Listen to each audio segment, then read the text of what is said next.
코로나19 확산으로 뉴스 소비는 크게 늘었지만 언론사 수익은 줄고 있다. 기업들이 광고 지출을 줄이고 언론사마다 수익 행사가 취소되고 있기 때문이다. 이에 상당수 언론사들이 비상경영을 선언하고 있다. 미디어오늘이 코로나19 이후 언론구조 재편을 위해 한국언론진흥재단 김선호 선임연구위원이 제안한 혁신적 언론 지원 정책을 소개했다.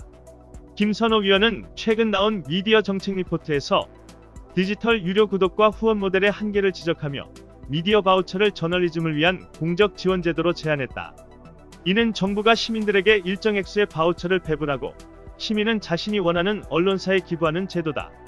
디지털 환경에 잘 맞고 정부로부터 언론이 독립할 수 있으며 지원을 형평성 있게 충족시켜줄 수 있는 새로운 언론 지원 정책이라는 설명이다.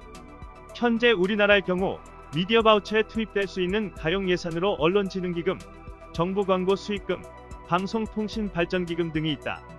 미디어 바우처를 통해 정부가 기존 매체 위주로 배정해주던 걸 시민이 직접 원하는 매체에 지원하는 차이가 있다. 시카고대 소속 디지털 플랫폼 연구위원회도 2019년 디지털 환경에서 저널리즘을 위한 지원 정책으로 이 같은 미디어 바우처를 제안했다. 미국 재무부가 성인 1인당 연간 $50, 약 6만원의 바우처를 발행하면 원하는 언론사에 $5씩 10회에 나눠 기부하는 식이다.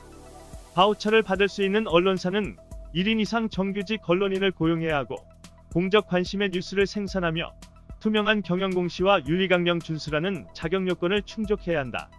바우처 기부는 특정 언론사에 집중될 수 없으며 한개 언론사가 전체 바우처 금액의 1%를 초과해 받을 수 없다.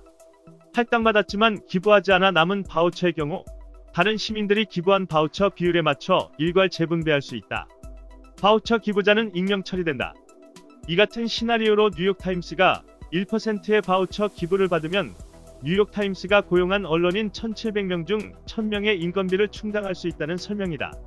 앞서 AFP통신 이사를 역임한 줄리아 파리정치대학 경제학과 교수 역시 양질의 뉴스는 공공재이며 시장에게만 맡길 수 없다고 강조하며 모든 시민에게 일종의 바우처를 줘서 미디어에 기부할 수 있도록 해야 한다고 강조한 바 있다. 김선호 연구위원은 미디어 바우처 제도는 디지털 환경에서 언론사의 재정난 극복에 상당한 도움을 줄 수 있고 저널리즘을 수행하지만 규모가 영세한 스타트업에게 혁신 성장의 동력을 얻는 기회를 제공할 수 있다고 밝혔다. 문제가 되고 있는 저널리즘 품질 향상과 뉴스 신뢰도 제고에도 기여할 수 있다는 지적이다. 더 많은 바우처를 기부받기 위해 경영상 투명성과 윤리 강령 실천이 언론사에 요구되며 언론사는 자발적으로 시민의 신뢰를 얻기 위해 노력하게 되기 때문이다. 김 위원은 또한 시민들이 바우처를 통해 언론에 대한 보다 많은 관심과 정보에 대한 분별력을 갖게 돼 미디어 정보 리터러시 향상에도 기여할 수 있다고 전망했다. 그러나 아직 본격적으로 미디어 바우처가 시행된 선례는 없다. 이에 미디어 정책 리포트는 1만 명의 시민 패널을 구축해 표본으로 선정된 일부 언론사에 연간 5만원 또는 10만원의 바우처를 기부하는 방식의 제도 실험을 제안했다. 조중동과 주류 매체를 중심으로 지원되고 있는 각종 언론진흥기금과 정부 광고 수익금 등을 이제는 국민이 직접 원하는 매체에 지원하도록 하자. 코로나19 이후 언론개혁을 위한 실질적 대안이라는 평가다. 이상 뉴스 검색이었습니다. 구독과 좋아요 부탁드립니다.